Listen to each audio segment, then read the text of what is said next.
There was Karen, the HOA president, red-faced and screaming on my front lawn while 2 security guards held her back from charging my front door. Behind her, a police cruiser idled on my private driveway. Why? Because I refused to move my lion statues on my own property. And that was the moment I knew I wasn't just dealing with a power-tripping Karen. I was dealing with a wannabe tyrant with a clipboard. Let's rewind a bit, shall we? A few weeks earlier, I had been unpacking boxes in the entryway of my newly inherited mansion, an old but dignified estate tucked just outside the pristine gates of Whispering Pines. It was the kind of place realtors drool over. Hand-carved stone lions flanking the entrance, wrought iron fencing, towering oak trees, and just enough overgrowth to look mysterious without being haunted. My father built this home brick by brick. Literally. He was the kind of man who didn't believe in outsourcing unless it involved major surgery. I hadn't planned to move back here, not really. But after a nasty divorce and 35 years of trying to clean up other people's messes as a federal prosecutor, I figured a little inherited peace and quiet might do me good. Then came the knock. I opened the door to find a woman dressed in a pastel pink blazer with shoulder pads aggressive enough to be classified as a weapon. She held a leather folder in one hand and a tote bag that read, HOA, Keeping Communities Clean, in the other. She was smiling the kind of smile that dentists warn about, too wide, too perfect, and hiding something rotten underneath. Hi there. I'm Karen, president of the Whispering Pines Homeowners Association. Just wanted to stop by and give you our welcome packet, she chirped, shoving the folder into my chest like she was serving a warrant. I didn't take it. Instead, I leaned on the doorframe and raised an eyebrow. I appreciate the visit, but my property isn't part of Whispering Pines. Her smile didn't falter, but her eyes twitched ever so slightly. Oh, that used to be true. But thanks to a recent vote and boundary realignment, your estate is now officially within the jurisdiction of our HOA. Isn't that exciting? Now, I may be tired, freshly divorced, and slightly bitter, but I'm not stupid. My father specifically bought this land because it was outside any HOA control.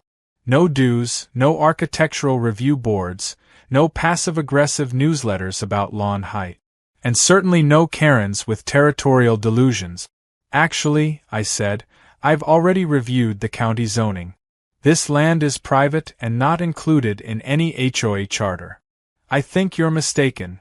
Oh no, she cooed, flipping open her folder. We had a special vote and it passed. Everyone agreed. You'll find we're quite reasonable, as long as you comply. I didn't laugh. I wanted to.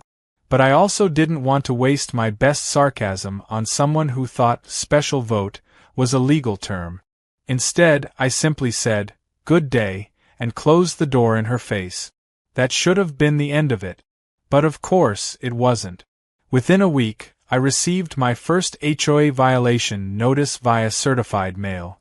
Apparently, my front fountain, a beautiful stone sculpture of a horse rearing above a koi pond, was an unauthorized water feature. That was followed by a warning about my trash bins being visible from the street for more than 12 hours, and a complaint that my porch light created excessive ambient glow. Then came the fines. $100 for the fountain. $50 per day for the porch light. $25 for each day the lion statues stood unregistered by HOA landscaping standards. I hadn't paid a dime, of course. Instead, I sent back a very polite, very well-documented legal response stating they had no authority over my property, and if they continued harassing me, I would consider it a civil violation. That must have really lit a fire under Karen's pink-blazered backside, because the next time she came, she brought reinforcements. 2 private security guards in cheap sunglasses and ill-fitting polos stood beside her while she taped another violation to my gate. This time, it was a demand. Immediate compliance required or further action will be taken. Further action? I'm not sure what kind of twisted suburban fantasy world Karen lives in, but I don't respond well to threat. especially not ones involving landscaping compliance. I didn't install cameras because I was scared. I installed them because I wanted documentation. At this point, I knew this wasn't just about some neighborhood busybody with control issues. This was a coordinated effort to strong-arm me into submission so they could slap a monthly fee on my name and start policing how often I mowed the lawn. I even heard whispers from a neighbor that Karen was planning to set a precedent by forcing me into the HOA, because if she could annex my property, she could do it to the rest of the unincorporated lots on the ridge. I was supposed to be her trophy win. Which brings us back to the present. Karen screaming on my lawn. Security guards holding her back. Police cruiser humming in the driveway.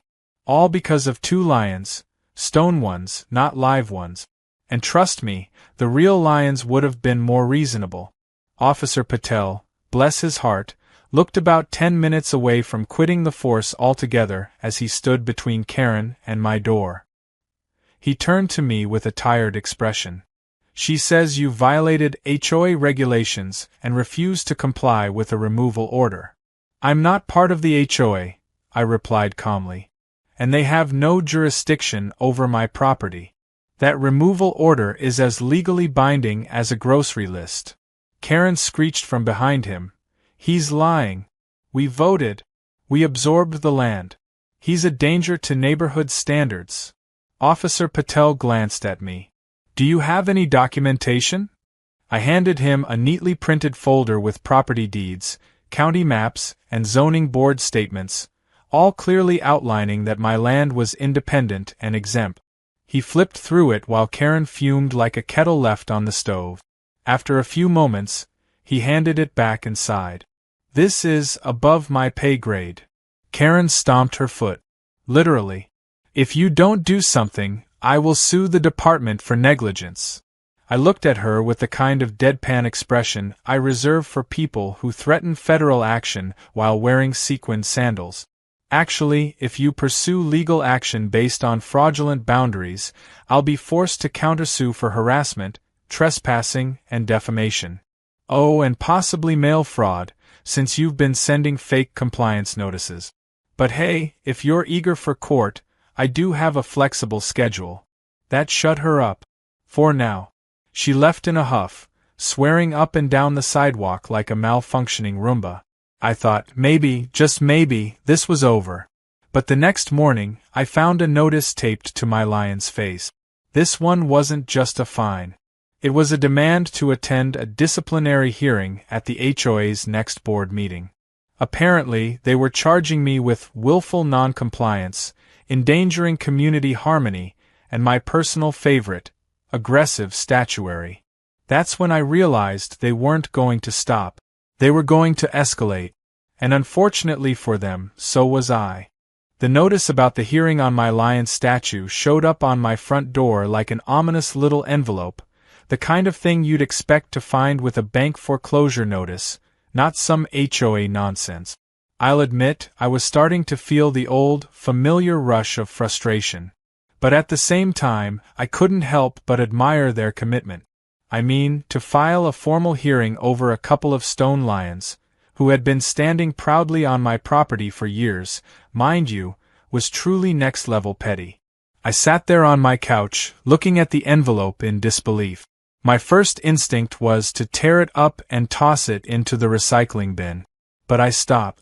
No, I wouldn't let them have the satisfaction of thinking they could push me around like this. Not when I had all the legal ammunition to make them regret it. There was a moment, just a fleeting moment, where I thought, maybe I should just ignore them. Let them wear themselves out. But deep down, I knew they weren't going to wear out. They were the kind of people who thrived on control, and if I let them have it now, who knew what would be next? I picked up the phone and called my buddy, Peter, a civil litigation judge who owed me a few favors after I helped him get a few high-profile cases dismissed. He answered on the second ring, his voice lazy but familiar. "What's up?" Peter asked. "You're going to love this," I said, half laughing as I slid the notice into an envelope. "The HOA is suing me over my lion statues." There was a long pause on the other end of the line before Peter burst out laughing. What? No joke. Apparently, my lions are aggressive statuary. They've also decided that my entire estate now falls under their jurisdiction, and they're threatening me with fines. The cherry on top? They've called a formal hearing to resolve the issue. Peter chuckled again. So, what, you're just going to show up in court and tell them to suck it? If only it were that easy, I replied. They're playing hardball, and I'm done being nice. I'm thinking of filing a motion to dissolve their entire charter. The whole HOA is a scam. And I think they know that. Peter went quiet for a moment, clearly processing. You sure about this? If you go after them, it's going to get ugly. You'll probably get hit with some countersuits, and they'll drag you through the mud for months. I leaned back in my chair, tapping the pen against my desk. I've been through worse, Pete. Besides, I've got something they don't, proof. Proof they don't even have a legal leg to stand on. Their entire charter is a joke. Peter finally sighed. All right. If you're serious, I'll help you draft the motion. But be ready for the storm. You're going up against a wall of entitlement that doesn't know when to quit. That was exactly what I needed to hear. I wasn't just fighting some petty neighbors. I was going up against a system built on control and greed, and I had to hit them where it hurt. I wasn't going to let them get away with this.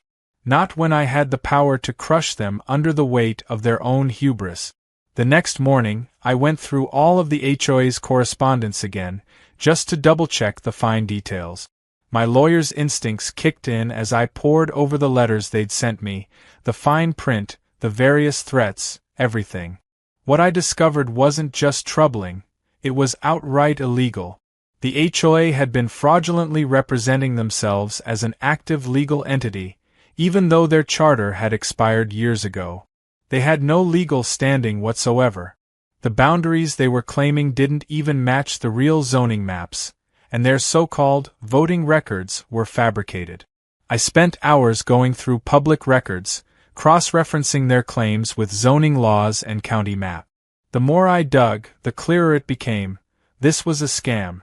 A poorly executed one, but a scam nonetheless.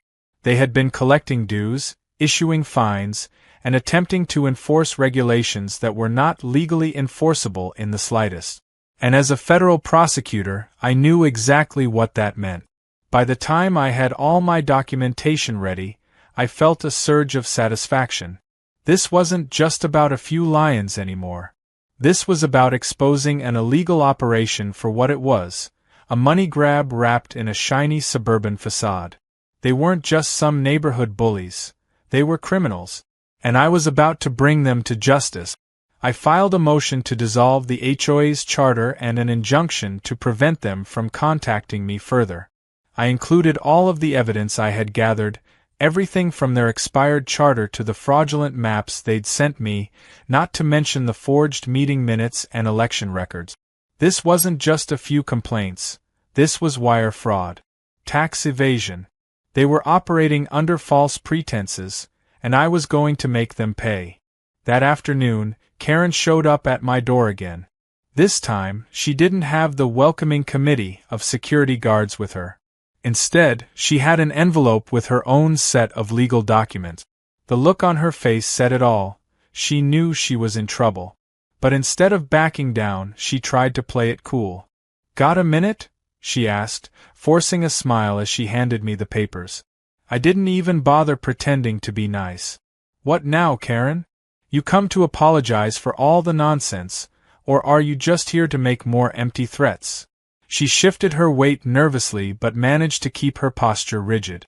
"We're taking legal action. You're clearly in violation of our HOA guidelines, and we're prepared to see this through." I could feel my blood pressure rising. "You're in violation of the law, Karen. You have no legal standing.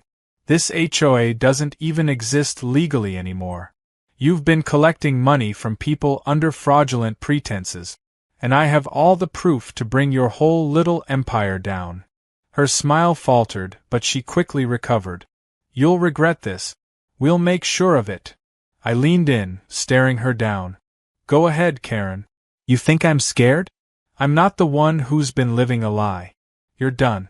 This whole charade is over. Without another word, I turned and slammed the door in her face. That night, I sat at my kitchen table, watching the sun set over my quiet estate. For the first time in weeks, I felt a sense of calm wash over me. They were going to regret messing with the wrong guy. The war had only just begun, but I was already 3 steps ahead. The next move was mine, and it would be the final one. Then, just as I was starting to relax, the phone rang. It was Peter. "Hey," he said, his voice tense, "you might want to check your mailbox. The HOA filed a countersuit. This is bigger than you think." I froze, staring at the phone for a long moment. I had no idea what they were planning now, but I was certain of one thing. Whatever it wasn't going to stop me. And the storm? It was just getting started. I couldn't believe what I was hearing. A countersuit? From the HOA? It was almost laughable, but I knew I couldn't afford to take it lightly. The moment I hung up with Peter, I grabbed my briefcase and began sifting through the paperwork. There it was, in black and white. The HOA had filed a countersuit, claiming that I was attempting to illegally undermine the authority of the association, using frivolous legal tactics to disrupt community harmony. The nerve. As if my life wasn't complicated enough, now I had to prepare myself for a full-blown legal battle. But I wasn't about to back down. They'd underestimated me from the start.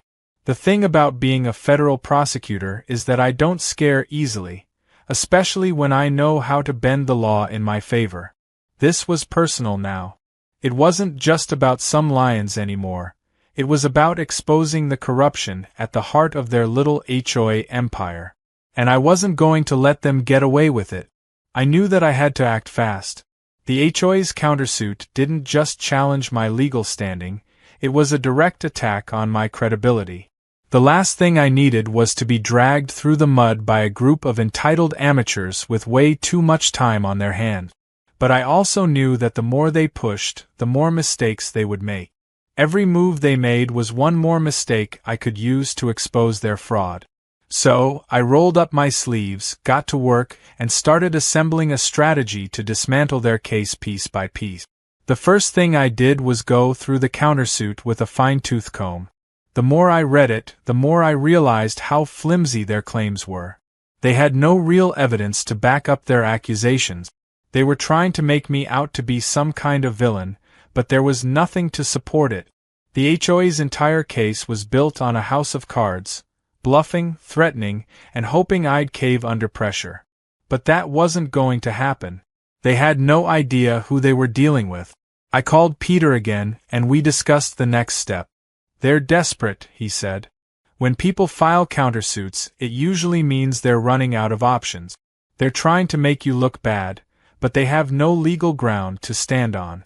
You have to keep pushing, but you need to do it smartly. You've got the evidence on your side." "You're right," I replied. "But I need to hit them where it hurts.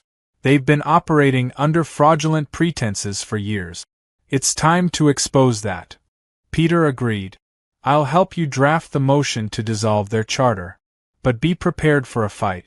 You might be dealing with a bunch of amateurs, but they're still dangerous. If they have to, they'll play dirty." I wasn't worried about that. I'd been in the trenches of high-profile cases before, and I knew how to handle dirty tactics.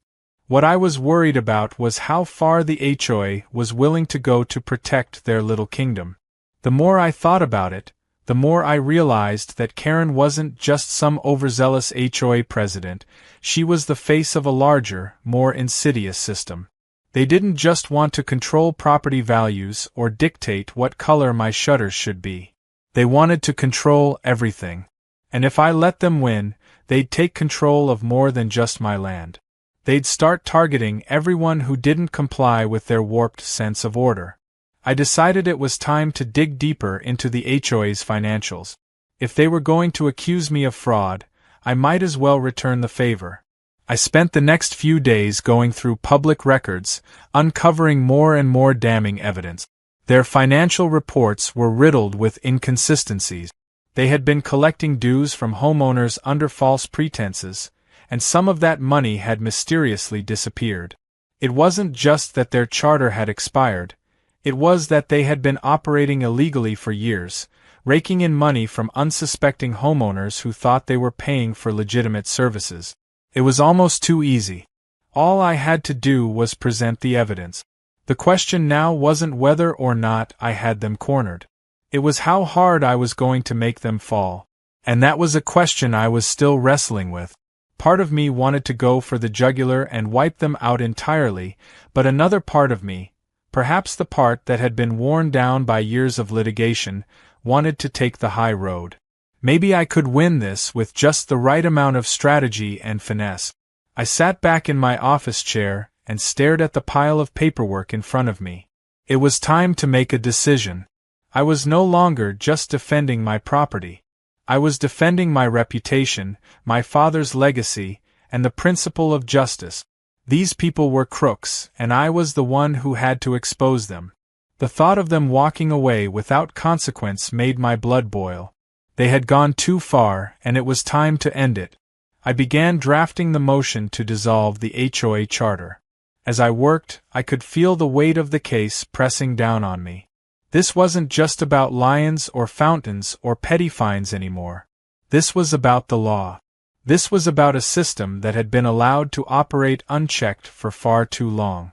And as much as I hated the thought of dragging this out, I knew I couldn't let it go. They had made it personal. By the time I finished drafting the motion, I had a plan. I was going to take the fight to court, and I was going to win. There was no other option. I filed the motion that afternoon and sent it to the court with a simple message. This HOA doesn't exist. And if it did, it would be illegal. The next morning, I received a call from Peter. You've got their attention now. They're scrambling. But here's the thing, if they're going to fight back, it's going to get ugly.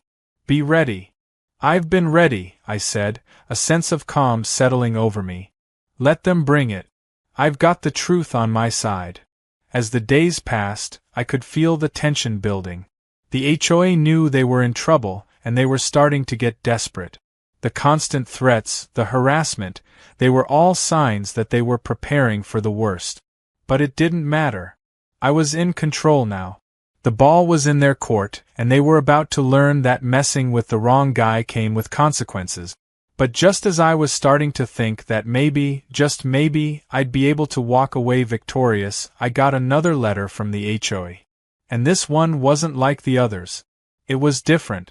Inside was a single line of text, written in bold letters. You've made a powerful enemy. You won't win this. I stared at the letter for a long moment, the words sinking in. They were scared. And now I had no choice but to prepare for the next move. Because whatever they were planning, I was going to stop it. And I was going to do it on my terms.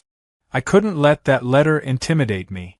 The words on the page were an obvious threat, but I knew exactly what it was.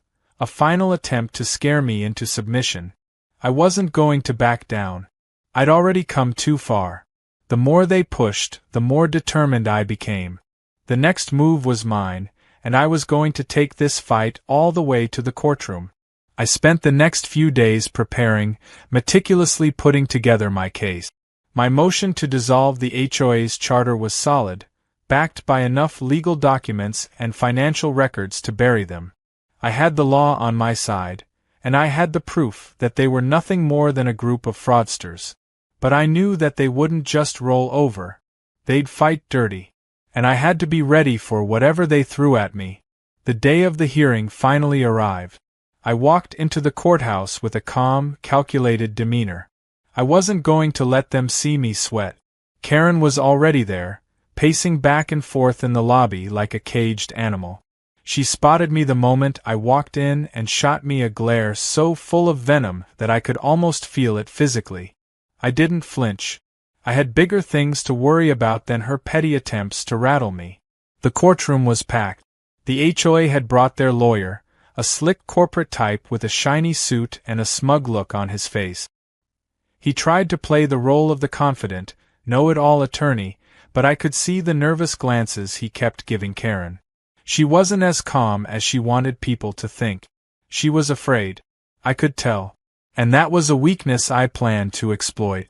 When the judge walked in and the proceedings began, I stood up and presented my case with the precision of a surgeon. I went through the financial records, pointing out the discrepancies, the forged documents, and the fraudulent charges they had been collecting from homeowners. The more I spoke, the more I could see Karen's face contorting in frustration. She was losing control, and she knew it. But it wasn't enough to just present the evidence. I needed to make sure that everyone in the room understood the gravity of what was happening. I turned to the judge and said, "Your Honor, what we have here isn't just a simple dispute between neighbors. This is a criminal organization masquerading as a homeowners association.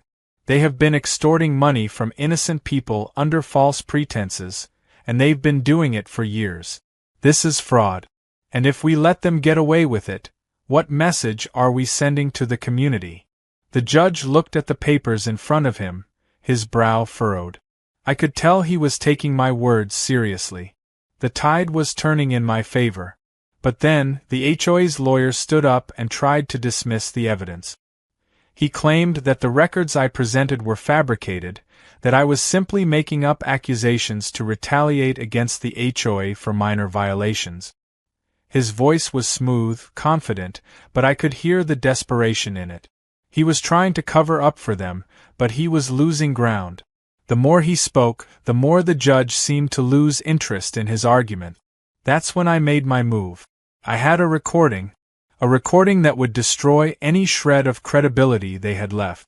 It was from one of their meetings, a conversation between Karen and a few of her cronies, where they openly discussed how they had been using the HOA to pad their pockets.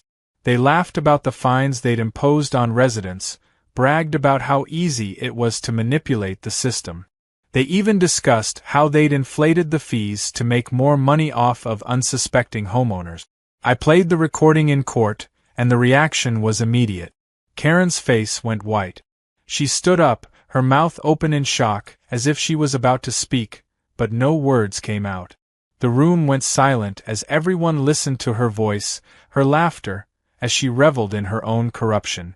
It was like a bomb went off in the courtroom. The judge didn't say anything for a long moment. He just stared at the speakers, as if trying to process what he'd just heard. When he finally spoke, his voice was calm, but there was an edge to it. "Ms. Karen, is this the way you've been conducting your business as the HOA president?" Karen opened her mouth to speak, but the words didn't come. She stammered, looking around the room as if searching for a way out. But there was no escape. The truth had been laid bare, and it was more than she could handle. The judge turned to her lawyer. "I think it's clear that this HOA is operating under fraudulent pretenses. I'm issuing a court order to dissolve the charter immediately. You will cease all operations, and I'll be forwarding this case to the appropriate authorities for further investigation into possible criminal activity." The HOA lawyer stood there, speechless, as the reality of the situation hit him. It was over. There was no more pretending. Karen's empire had crumbled, and I was the one who had brought it down. I felt a wave of satisfaction wash over me, but I didn't let it show. I was a federal prosecutor, and I knew how to keep my emotions in check. But inside, I was grinning from ear to ear. This was the kind of victory I lived for. Not just the legal triumph, but the sense of justice that came with it. The satisfaction of knowing that I had taken down a corrupt system and exposed it for what it truly was. As I left the courthouse, I could feel the eyes on me. People who had been following the case, residents who had been victimized by the HOA, all of them looking at me with a mix of admiration and awe. I didn't need the recognition, but I couldn't deny that it felt good to know that I had made a real difference in their lives. They no longer had to live in fear of Karen's arbitrary rules and fines. They could finally breathe easy. But the best part? Karen. I turned back, just in time to see her being escorted out of the courthouse by security. Her face was a picture of defeat, her shoulders slumped in humiliation. She had lost. And as much as I wanted to savor the moment, I couldn't help but feel a sense of justice welling up inside me. I had done it. I had taken down the HOA, and I had done it with style. And as I drove back to my mansion, I looked up at the stone lions standing tall at the gate. They were still there, unchanged, unwavering. Just like me. They had been there through it all, and they would stand there long after this was all over. Because some things, no matter how hard you try, can't be knocked down. Not by petty power plays. Not by fraud. And certainly not by a Karen with a clipboard.